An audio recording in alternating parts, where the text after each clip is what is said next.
Chapter 6 The Lost. Rarity twisted before the mirrors yet again, pouting thoughtfully. It will have to do. The trio of aides in the room with her let out a collective sigh, and Rarity couldn't help but smile. They'd been run ragged over the last few hours, fetching clothes and accessories for her, and they deserved some rest. I'll be fine for now, dears, she said. I'll be sure to call if I need anything. They were quick to slip out of the door of her chamber, just one of the 6 lavish bedrooms that made up the suite. Each of the rooms had come complimentary with an assortment of clothes, but as far as Rarity could tell, each collection had been explicitly designed so that every possible uniform contained at least 3 horrifically clashing pieces. She didn't know who it was that handled Mr. Rich's attire, but they were clearly not as skilled as his architect. It had only taken her a few hours to finally assemble a worthy outfit, each individual piece sourced from a different corner of the vast estate. A pale blue dress to match her eyes, along with complimentary rose socks and a matching shawl, formed the base of the outfit. She'd built upon it with an array of matching accessories, a trio of bead necklaces, some exquisitely sparkling glass shoes, a single silver bracelet, and a matching pendant that she wore at the base of her horn. She hummed to herself cheerily. She cast the spell, the magic swiftly collecting the various discarded clothes from the corners of the room before folding them up and stacking them neatly upon the bed. With one last flutter of her carefully curled eyelashes at the mirror, she stepped out into the common room. Pinkie, darling, she called. I do hope you've made yourself proper by now. The ball started half an hour ago. Please be proper, please be proper, please be proper. Pinkie had promised her that she would dress up for the ball, but Pinkie never seemed to have quite the same definitions as her. Here I am! Pinkie hopped out of Fluttershy's room. The idea of a party seemed to have given her back some of her old energy, but it clearly hadn't helped her sense of fashion. Pinkie, that's not dressing up, Rarity sighed. Pinkie cocked her head. What? But I have a bow tie! She waved a huff over the blue and yellow polka dot tie fastened to her neck. Yes, but you're not wearing anything else. Oh, forget it. Rarity started for the door with a huff. She should have known better than to trust Pinkie with her own fashion. Hundreds of years had passed since the last time she did that, and it still haunted her dreams. Come along, Pinkie. If we dither much longer, we'll be too late. We're already late, Pinkie said as she fell in beside Rarity. Yes, I know that, Rarity said. She paused as they came out into the corridor, trying to recall the path to the ballroom. But we aren't too late yet.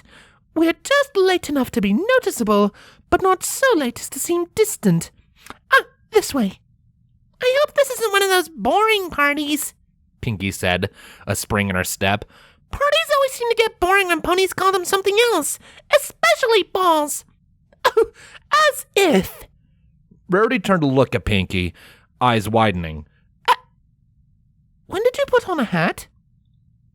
Pinkie shrugged. She was now sporting a tall blue top hat with a yellow band around the base. You said I wasn't dressed up enough. Rarity pursed her lips thoughtfully. Well, I suppose it is better. They arrived at the long staircase which led up and out of the underlevels of the estate, and began the long climb upwards.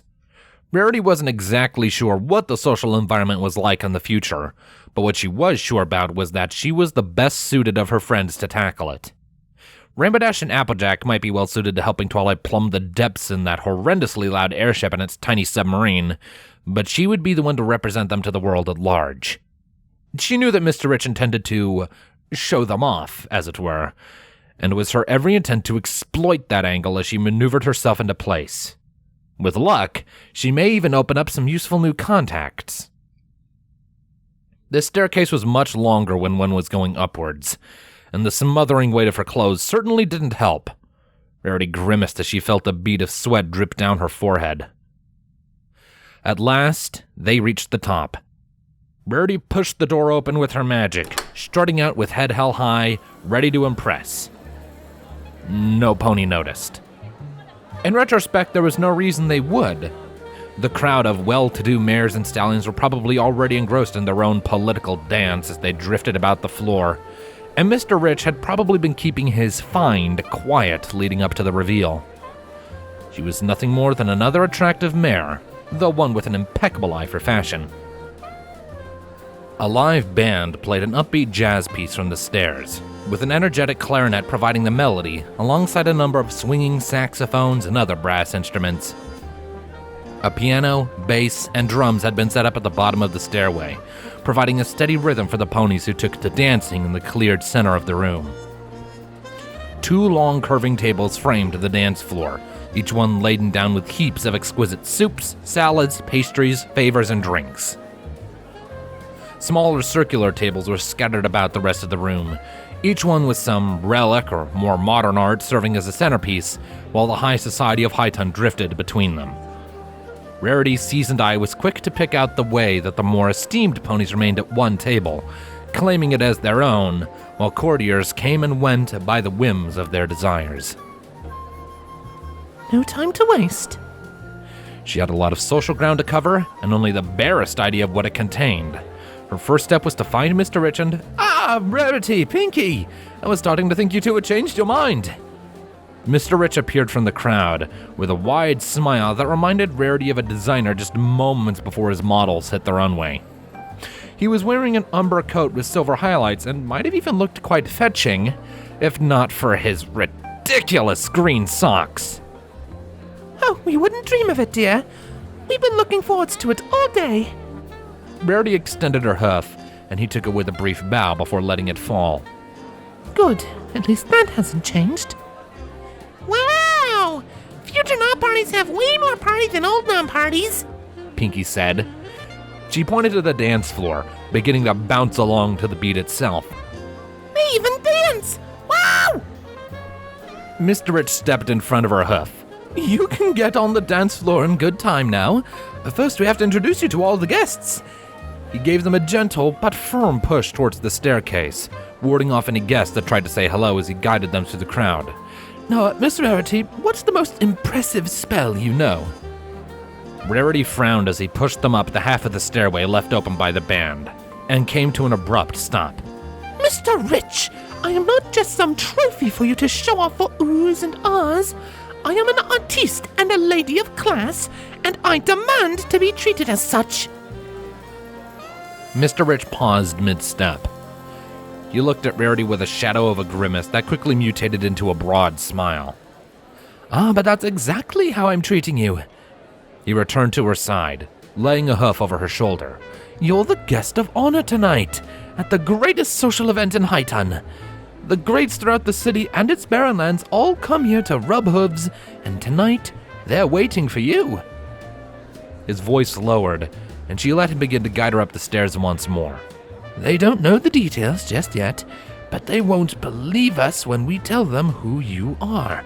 There's never been any pony like you before. Rarity blushed, looking away. It certainly did sound fabulous to have the high society of all Highton vying for her favor. Stars! Think of what I might do with that kind of pull. She could open doors for her friends that they didn't even know were closed. She saw Pinkie open her mouth to say something, but Mr. Rich wasn't finished yet. You'll need to show them something to prove that you're who we say you are. Magic is the quickest way, which is why, you see, I ask for your most impressive spell. They had reached the middle point of the stairway, where it briefly paused into a circular landing that extended out over the room like a balcony. Rarity's mouth twitched into a brief frown.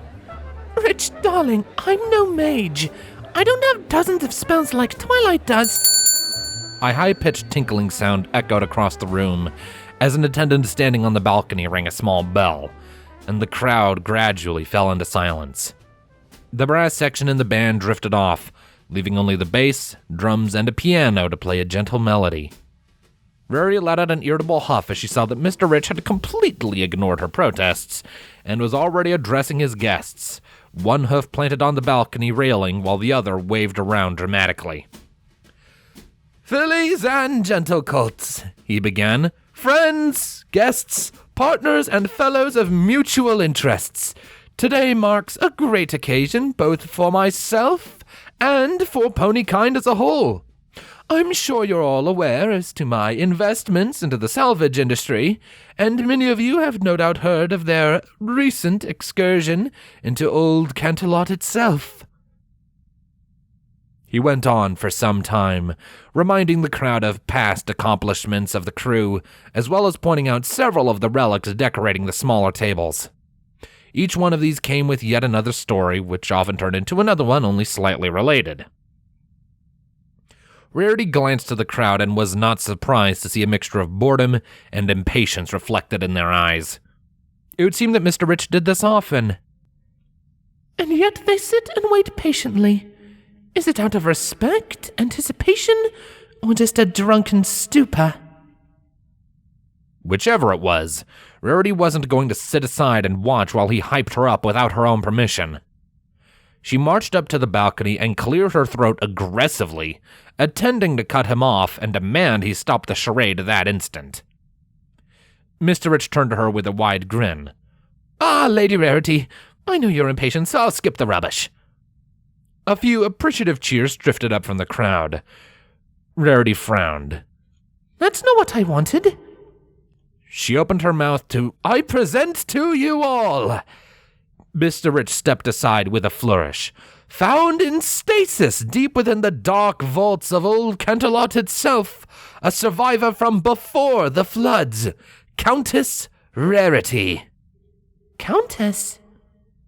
Mr. Rich gave her a bump with one of his hind legs, causing her to half stumble, half step up to the railing with a surprised little, "Oh!" The assembled ponies looked up at her expectantly.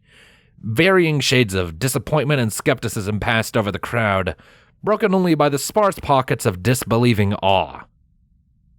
Rarity could hardly back down now.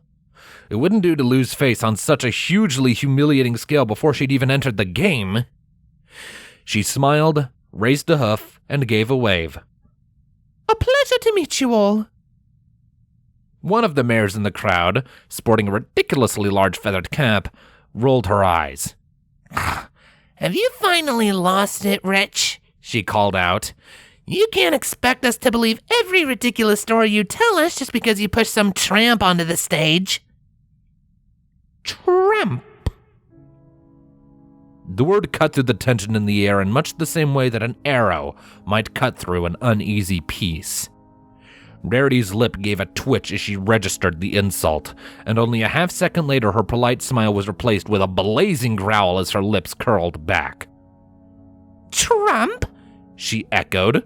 "I'll show you a tramp, you oversized peacock!" Her horn glowed, and the arrogant mare jumped in surprise as her hat was suddenly plucked from her head.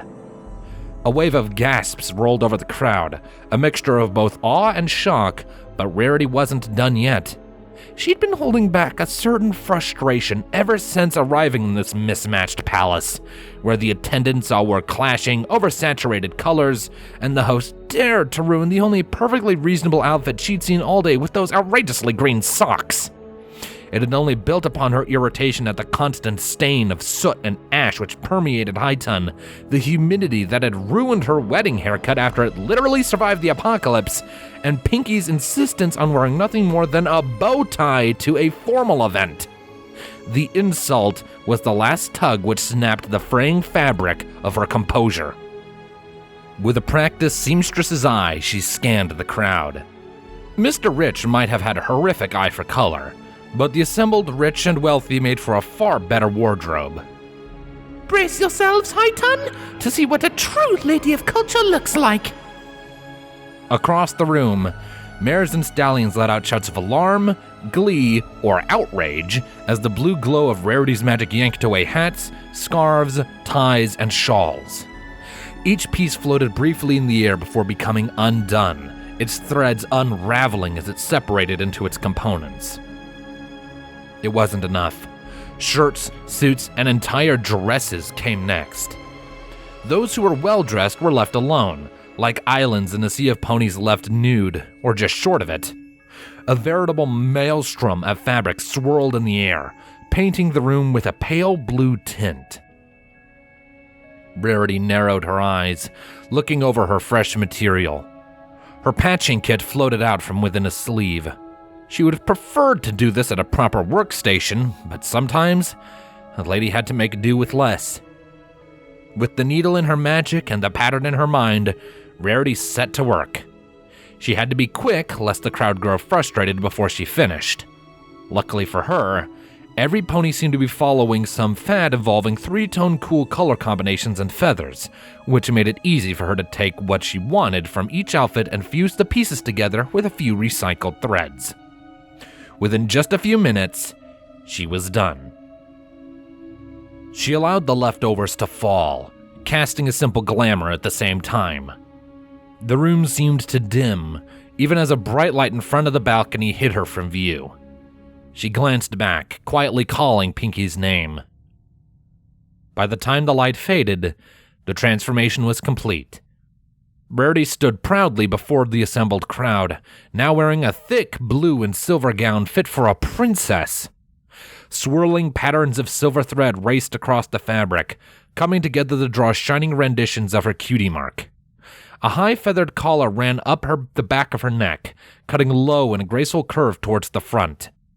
The gown had a high, wavy hemline which kept clearly visible the sparkling silver socks she wore, each one capped with a ring of ruffled cyan feather. On her she had donned a sharp feathered cap, the brim decorated with a blue trim. Rarity hadn't ignored Pinkie either.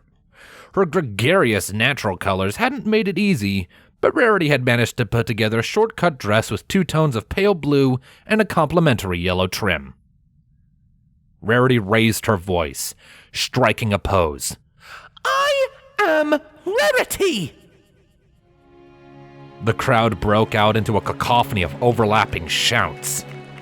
It took Rarity a few seconds, but she couldn't help but break into a wide smile when she realized what was happening. They're petitioning me. The display had convinced them to abandon their initial doubts, and they had fallen back onto their first instinct, to clamor for the favor of the wild card that had just been dropped into their game. Pinkie was bouncing excitedly at her side. Wowee, Rarity! What a crazy, fantastical dress! I didn't know you were a countess. Rarity's smile faltered, but for only an instant. She had nearly forgotten Mr. Rich's unexpected use of the title. Countess Rarity. She didn't know why he'd said that, but it certainly had a pleasant ring to it. It had always been a dream of hers to marry into nobility, sure, but to start her own noble line? It was more than she had ever imagined, shoved into her unexpected hooves without so much as 5 minutes warning. Applejack wouldn't approve. Her other friends probably wouldn't either. But Rarity couldn't back down now, not with the whole room vying for her attentions and already convinced of her nobility. To pull back the curtain would be to ruin her. Her social caliber was entirely dependent on the belief that she was, in fact, from pre-flood Equestria. Anything which suggested dishonesty on her identity would throw that belief onto unsteady ground, and the backlash could harm the reputation of not only herself, but also of her friends, and Mr. Rich. And she didn't think that Mr. Rich would take kindly to having his image soiled, and he may even withdraw his aid. For a brief moment, Rarity imagined Twilight with wide eyes and a gaping mouth, her hopes of solving the past swept away as she suddenly found herself without the tools she needed. It was too much to risk. It was a gruesome lie, but Rarity would allow it to pass. For her friends, if nothing else. Besides, the crowd had already accepted her, were already calling for her attention. She smiled at the rush of her newfound position, and she would give them what they wanted. Thank you, Pinkie. I worked quite hard on it. She beckoned to Pinkie with an extended hoof. Come here, dear, and introduce yourself. Pinkie bounced up to Rarity's side, waving vigorously at the crowd below. Hi, every pony. I'm Pinkie Pie. Are you all ready to party? For a brief moment, the crowd faltered, until Rarity wrapped her hoof around Pinkie's shoulder in a friendly embrace. It was a social cue that they were quick to pick up on. These two are connected, it said. Befriend one, and you befriend the other. The desired effect was quick to come as the rowdier of the crowd bellowed their agreement. Pinkie's mane seemed ready to burst her excitement as she raced down the stairway and leapt headfirst into the thick of the crowd, backed by a sudden resurgence of the band's brass section. The crowd was quick to clear the dance floor, leaving room for Pinkie to enjoy the music alongside the guests with enough energy or enthusiasm to join her. Rarity's smile widened. That subtle motion on her part had lent Pinkie some of her own status, and it would be laughably easy for the Pink Mirror to make the friends that she so desired. Even better, Rarity could be sure to chat with her later about any gossip she might pick up, and Pinkie was certain to very quickly learn the birthdays, desires, fears, and ideas of near every pony in the room by the time the night was over. Turning around, Rarity made her own way down the stairs, albeit with a far more ladylike gait. She met eyes with Mr. Rich, and the two of them exchanged quick bows. He was clearly more than satisfied with her performance. She had only pushed him even further up into the lofty ranks of high society. With her own position secure, Rarity could now devote her attentions to learning more about Highton and finding the connections that her friends may need later on. She allowed herself to be absorbed into the crowd, her conscious mind taking a back seat while her body went through the well-practiced emotions of social interaction. Hooves were shaken, bows were exchanged, and poorly made jokes were rewarded with laughter far too real to be anything but fake. All the while, Rarity's mind was piecing together the puzzle. The upper class of Highton, indeed all of Equestria as far as she could tell, was divided into three major factions. There were the politicians, elected by the masses or appointed by others, who made the laws and scrabbled amongst themselves for offices of power in the cities. Then came the land barons, a collection of nobility and landed rich who owned and worked plots within barren lands. The barren lands were the largest of the floating islands, their mass taken up by either the widespread farmsteads which fed the populace, or the labyrinthian industrial complexes that churned out airship parts, mining equipment, or other heavy machinery. Lastly were the merchant houses, extended families that traveled with skyways between island clusters with cargo-laden airships. Many of them also operated the more refined companies, which assembled more advanced mechanisms, or the shallow water mines that extracted ore from underwater mountains, only a few hundred meters below the surface. It was these three classes which competed for power, against rivals both within and without. The barons controlled the food, the bureaucrats controlled the populace, and the merchants controlled the technology. A delicate balance which kept either side from getting too far ahead of the others. The main currency of power, it would seem, were the gifted themselves. Any one gifted could be the trump card that a baron might need to defend his land from rivals hoping to seize it through force, or the tool that could allow a merchant lord such as Mr. Rich to search the deepest of ruins for valuable salvage. So it was that even when Rarity eventually took a seat at one of the larger tables, claiming it for her own, she was treated to a constant stream of noble suitors, savvy politicians, and mercantile industrialists vying for her allegiance. She brushed the vast majority of them off, always politely leaving the door open for a possible agreement in the future, instead focusing on learning what she could and scoping out the scene. What good were they to her anyways? Her goal was to help her friends, and Mr. Rich had already supplied just about everything they needed. She had no interest in helping those elites with their own petty squabbles. There was an exception, however. It was near the end of the ball. Pinkie Pie was busily exhausting the last, most determined dancers, and the band had settled down into a relatively relaxed tune. The orange-red light of sunset streamed in through the open doors. Mr. Rich and his attendant saw off a steady trickle of guests, many drunk off the endless reserves of cider. Rarity had just finished politely declining yet another baron suitor. Funny how one's interests change upon becoming a noble, she thought, when a more familiar stallion took a seat at her table. Ah, Whitehorn. Rarity greeted him with a warm smile. A pleasure to see you, dear. The unicorn offered her a curt nod in response. Do you have a moment? I wanted to chat. Certainly, darling. Rarity levitated her glass, taking a sip of a rather fruity white wine that she had taken a liking to. To her surprise, Whitehorn didn't even seem to notice. Isn't that something? Every other courtier that had sat with her so far had shown some mix of awe or surprise whenever she first levitated something. It was a little stunned she had quickly come to open up nearly every conversation with. Then again, Whitehorn didn't seem to fit into the usual categories. He didn't wear the tight-cut uniforms of the barons, the lavish robes of the merchants, or the clean suits of the bureaucrats. Instead, he sported a simple white button-down shirt, the sleeves rolled high, under a silver vest that matched neatly with his pale blue coat. His mane and tail were a cool gray, both cut clean and trim. Especially peculiar was his horn, which was the same solid white as the frame of his glasses. All in all, Rarity decided, he was some pony to be paid attention to.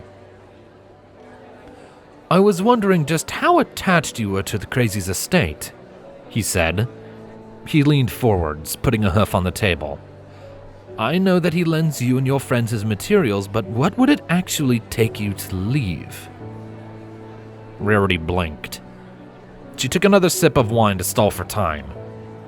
It wasn't the question that had surprised her so much as the way it had been asked. It seemed to her that every pony that thought himself significant enough to have a chance had been asking the same thing, but none of them had been so blunt in their approach. You're certainly one to watch, aren't you? I'm not just some trinket to be bought at the market, Rarity said, lowering the glass. And especially not if it brings inconvenience to my friends. Whitehorn smirked, leaning back. No, Lady Rarity, not a trinket at all. I'm afraid I don't have the funds nor means to lure you to me either way. I was just curious as to if you had any plans for furthering your horizons. Rarity cocked a brow. Whatever are you getting at, darling? You seemed a little reluctant to let Crazy show you off earlier. I suppose you've noticed how Crazy doesn't exactly see ponies as ponies, Whitehorn said. He snorted, waving a hoof around the room. Look at all this. He doesn't even use this tower except for parties. A full band, full catering, all... Tell me, Lady Rarity, do you know why he bought this island? Rarity pursed her lips. I'm afraid I don't. Care to enlighten me? He did it because the rich family manor had no garden. Whitehorn chuckled lightly, looking up. It's in the city, you see. No room for a garden without demolishing some of the manor itself, and that was unacceptable to him. So one day he decides he wants a garden, and he buys this island, digs out his whole complex underground just how he likes it, then builds this extravagant tower and starts throwing these balls every month just so he can plant a garden and show it off. They are magnificent gardens, though, Rarity said. A good and neutral response. The entire island is magnificent, except for the clothes. She suppressed a shiver of disgust at that thought. Whitehorn shook his head slowly. That's just it. He picks up a new fad every few months and spends a fortune to show off to anyone that'll come to his parties. You know what I'm getting at, Lady Rarity. He pointed a hoof at her. You're just another trophy to him. For him to show off at his parties until he picks up something shinier in a couple months. Rarity frowned. He was echoing her own reservations perfectly. She had realized that Mr. Rich was using her as a trophy, of course, but she'd been willing to accept it, however begrudgingly. Just as he boosted his own position with her, she would feed off of his. It was a compromise that she was coming to accept. Go on. Whitehorn smirked. I have your attention, then? After all those richlings failed? Maybe you should be more worried about keeping it, Rarity quipped. He nodded, looking to where Mr. Rich stood by the doorway, speaking to departing guests. It's ridiculous, Preposterous, even. He stands there in his suit and socks, buying whole islands just to plant a fancy garden, digging up, well, you, just to show it off. Even after all that, he would still have the money to fill this whole island with bits, lock the doors, and never come back. He probably doesn't even bathe himself. He chuckled quietly. Rarity forced herself to giggle politely. Whether he bathes himself or not, I, for one, am grateful for the magnificent bath chambers in his guest suites. The city itself is far too grimy for my tastes. Whitehorn arched a brow. Is that so, Lady Rarity? I've long wondered what it was like to walk down the streets of Old Camelot during its prime. Would you care to humor me? Of course, darling. She looked down to her glass, sighing wistfully. I wasn't actually from Canterlot myself. I was... She paused, catching the potential faux pas just in time, and instead feigned a few petite, ladylike coughs to cover herself. Of course, if she was to be Countess Rarity, then she couldn't just be a seamstress from Ponyville. Excuse me. My family actually held the de jure title to a rural county just south of Canterlot proper, well known for its master seamstresses. I did make a number of trips to and from the capital for business and pleasure, however, and kept an apartment in the city proper. She couldn't help but smile as she recalled her visits to the royal city. If ever there was a place that could truly be called divine, it was Canterlot. The Canterlot marble was whiter than any other in Equestria, making the city shine like a second sun whenever the princess summoned the dawn. You could find anything a pony might ever want there. The spas, the clothes, the street performers, the food, the architecture, and the palace itself. Oh. And to think that it was even grander before Nightmare Moon's banishment. Nightmare Moon? Whitehorn repeated. Oh, that's nothing, dear. Rarity giggled again as she waved a huff. I suppose Princess Luna was remembered more for her good deeds after all. Just an old mare's tale. He shrugged. For a couple of minutes they kept a polite silence. Rarity cut off a piece of her bruschetta and levitated it into her mouth. What were the princesses like?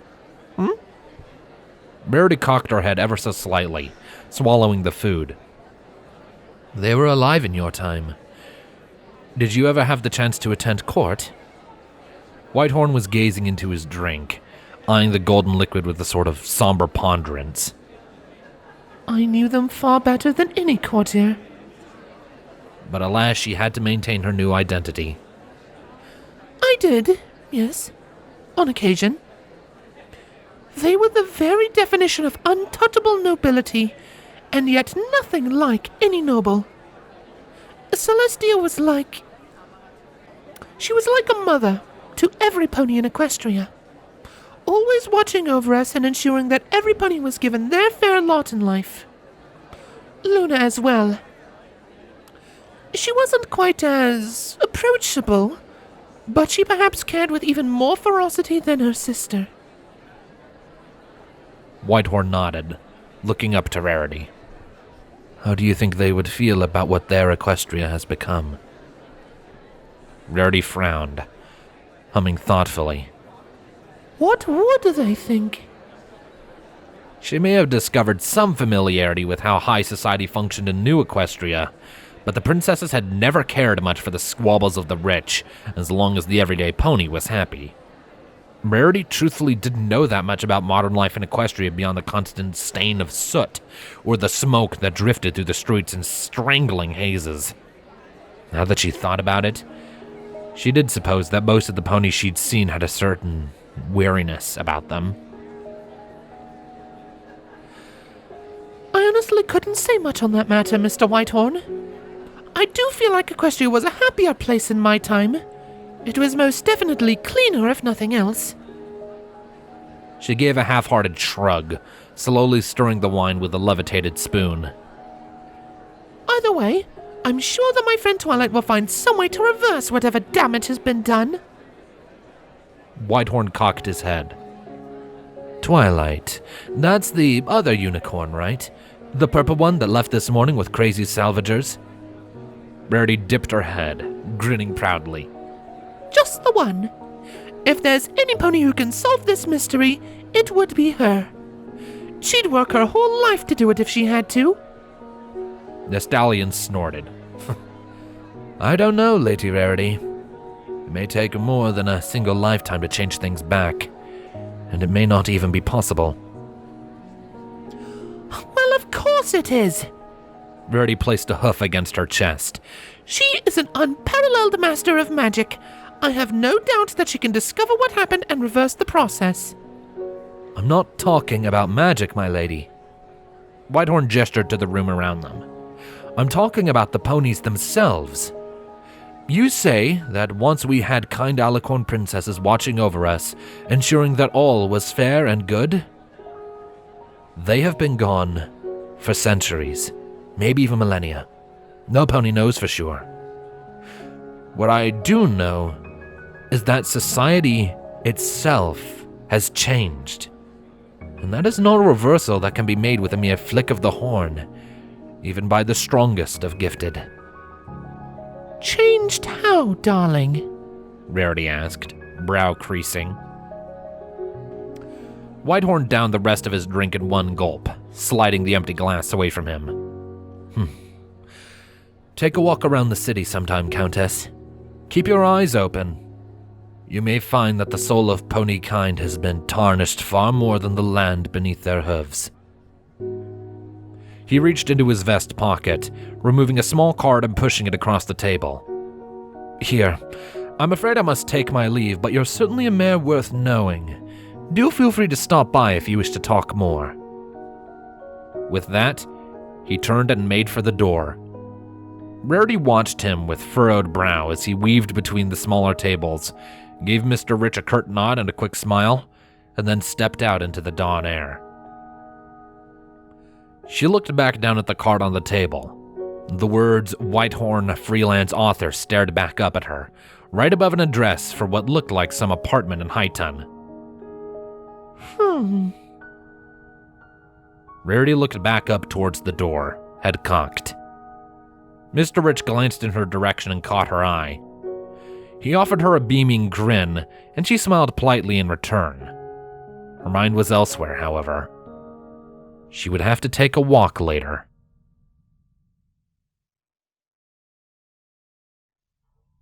Twilight! Twilight! Twilight, y'all okay? Give me a sit rep. What's going on in there? I'm okay! Twilight yelled. She looked down to her hooves, a shriek pushing past her lips as her flashlight followed her gaze. Sweet Celestia, I am not okay! She had landed on the mutilated head of a stallion, her armored weight having easily crushed his skull and splattered its contents on her hoof. She followed the trail of blood attached to the head with her light, letting out another shrill cry as it illuminated what must have once been the stallion's body, crumpled in a pool of fresh blood. Deep gashes crisscrossed his body, and chunks of meat had been torn from his flanks. Twilight! Talk to me, damn it! Trails, suit up and go get her. Flint on the torpedoes! No! Even as her baser instincts flooded her mind with terror, her rational thoughts cried out in protest. If the seal is broken, the whole library will be lost! Twilight backpedaled wildly. She tripped over another gruesome corpse, curling up in the puddle of blood around it and breaking out into heavy sobs. She was vaguely aware of her friends calling her name, and Sea Saber barking orders. Pull yourself together, you fool! These bodies have been here for centuries, preserved by your own spell! Whatever did this must be long gone by now, so snap out of it! Wait! She said, quietly at first, then stronger. Wait! Don't break the seal! I'm alright! The radio chatter cut out. Saber's voice was clear in her helmet. What the hey is going on in there? It's just... There are bodies. They scared me. Twilight quieted her sobs, picking herself up out of the blood. I was just scared. I'm safe. After a moment, she added, I'm sorry. Saber sighed. It's all right. Belay that torpedo, Flint. Trails stay at the ready. Flint's thick laughter sounded faintly in the background. Consarn it, you only are half scared the apples out of me. Applejack said. Are you sure you're all right? Rainbow asked. Twilight nodded, finding some small solace in the voice of her friends. I'm okay. I'm just a little shaken. Hey, what's it look like in there? Trails asked. Hang on. It's dark. Twilight cast a simple cantrip, spawning an orb of purple light before her. The orb traveled towards the ceiling in a lazy arc before coming to a sudden stop. The purple glow cast an eerie illumination over the library, lengthening the shadows into a perpetual twilight. A quiet whimper escaped her.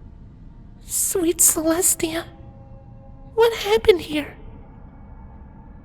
At least a dozen mangled corpses were scattered across the main floor, their accumulated blood like little red streams all running into a single gruesome lake at the center of the room, lapping at the base of the room's horsehead centerpiece.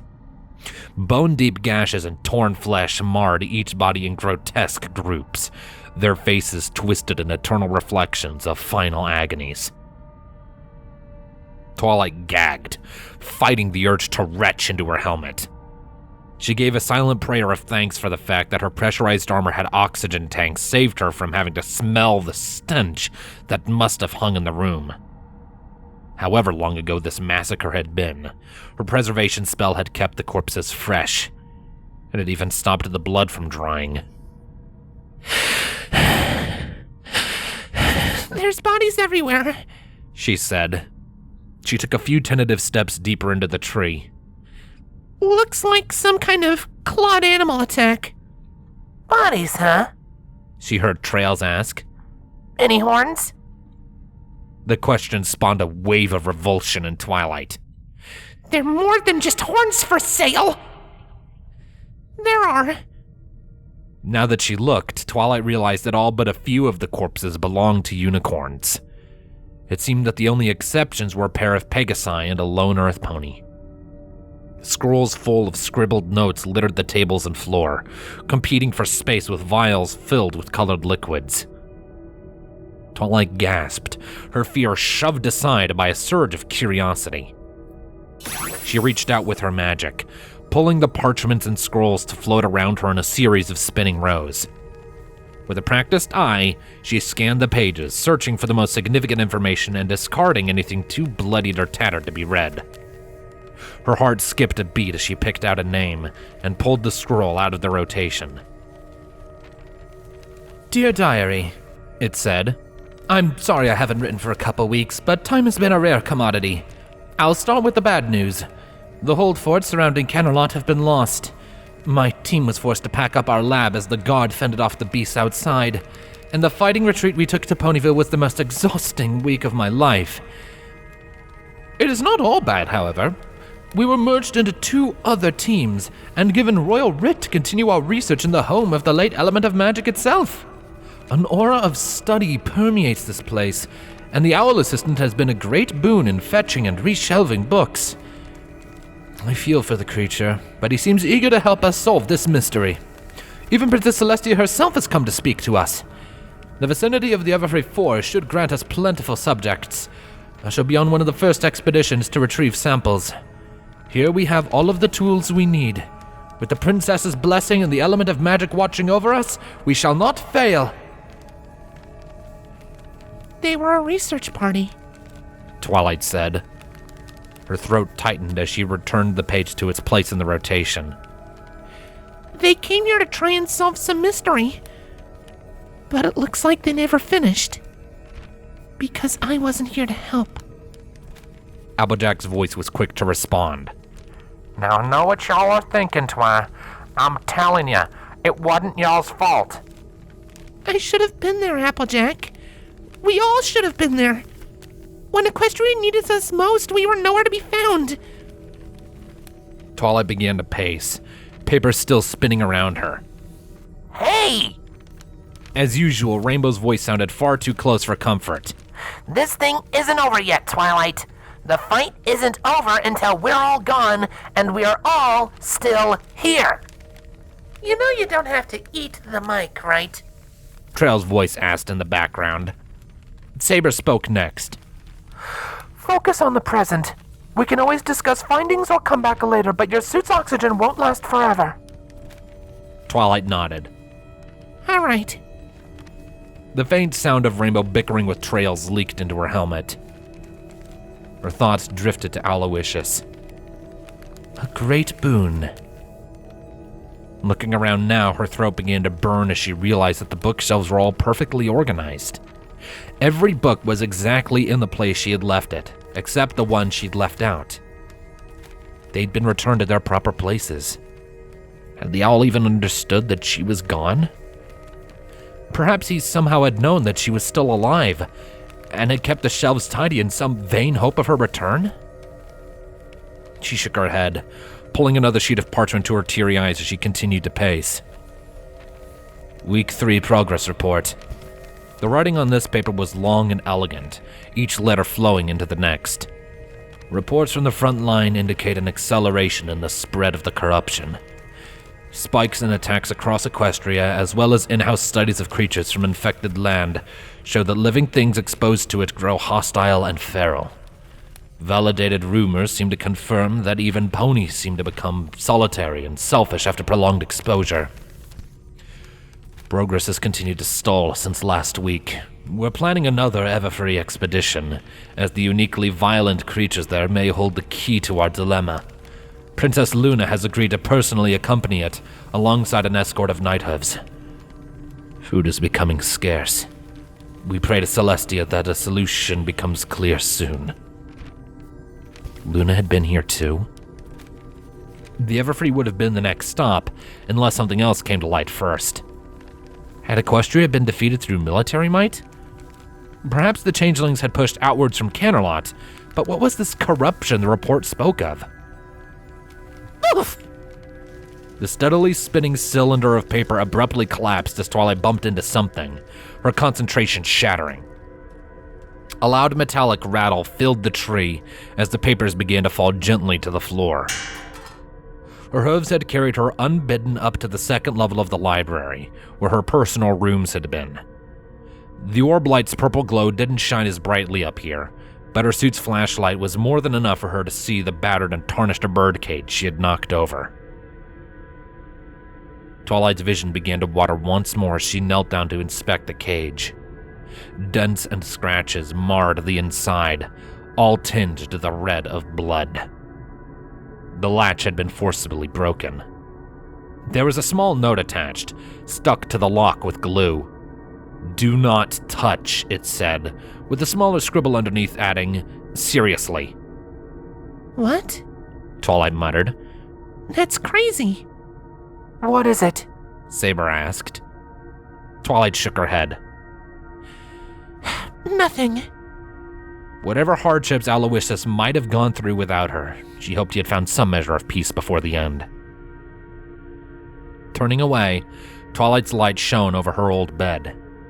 She grimaced at the sight of a mare's body curled up beneath the blankets.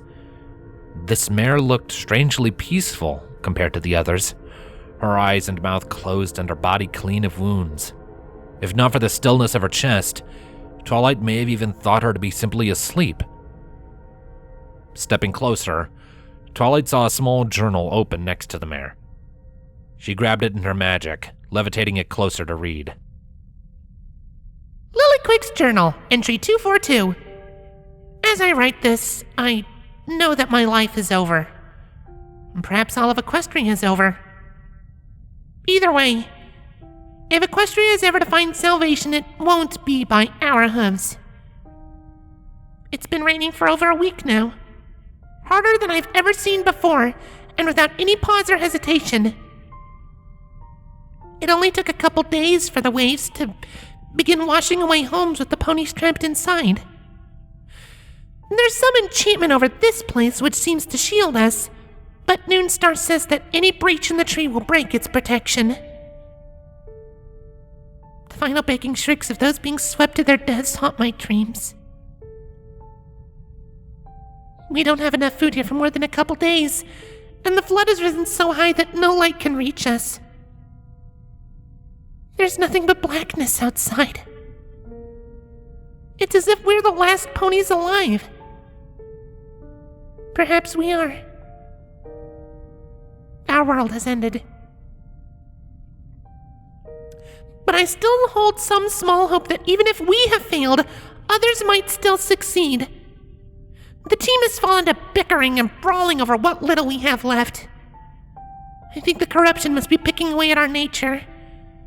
And so I've compiled as much of our research as I could fit into a copy of Predictions and Prophecies and have stowed the book away in the bookshelves.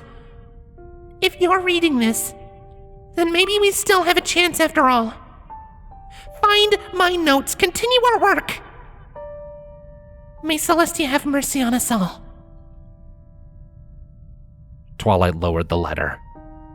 She felt terribly hollow inside. This mare, Lily Quick, had taken on the same mission which Twilight pursued now. She and her friends had set out with the enthusiasm and optimism of those who never truly believed that failure was ever a possibility. But she had failed. And all of Equestria had drowned around her. Curious, Twilight flipped over to the next page. Blood dripped freely from this page, which was unlabeled and held only 3 lines written in scratchy, panicked writing. The screaming. Something is killing them. I can't let it get to me. A cold chill ran down Twilight's spine. She glanced behind her, ears flicking within her helmet. Had she heard something just then? It would have been a trivial matter to sneak up on her, with the narrow eye holes blocking her peripherals and the thick armored shell dulling even the sound of her own metallic hoofsteps. Probably just my imagination. She tugged at Lilyquick's leg, curious to get a better look at the mare. Twilight gasped as the body rolled over, revealing the red stain on her neck. A bloodied scalpel lay on the bed beneath her. Whatever Lily had heard happening downstairs, she'd decided to slit her own throat before it could get to her. Saber's voice crackled into her helmet.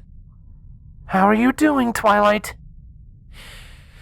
I think the bodies are starting to get to me, Twilight said. She started to back down the stairs. I'm going to grab the books I need and come back. Twilight pursed her lips as she climbed downstairs. The bodies in the main room had been mutilated as if by some hungry predator, but they didn't look as if they'd been eaten completely.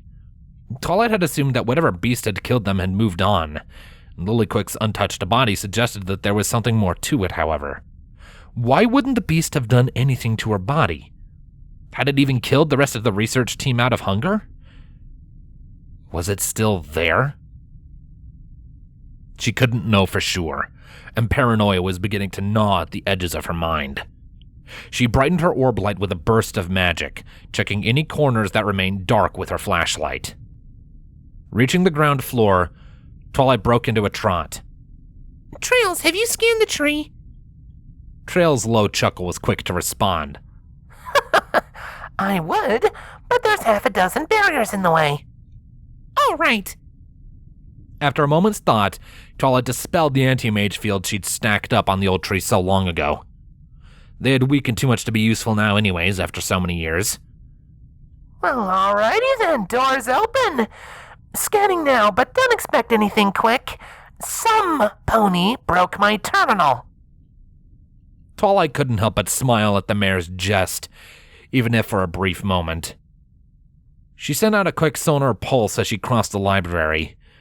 It didn't tell her anything she didn't already know, and it did nothing to calm her nerves.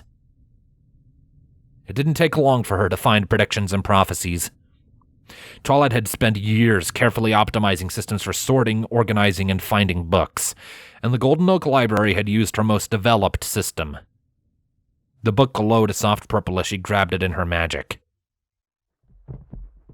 She froze, ears perking up.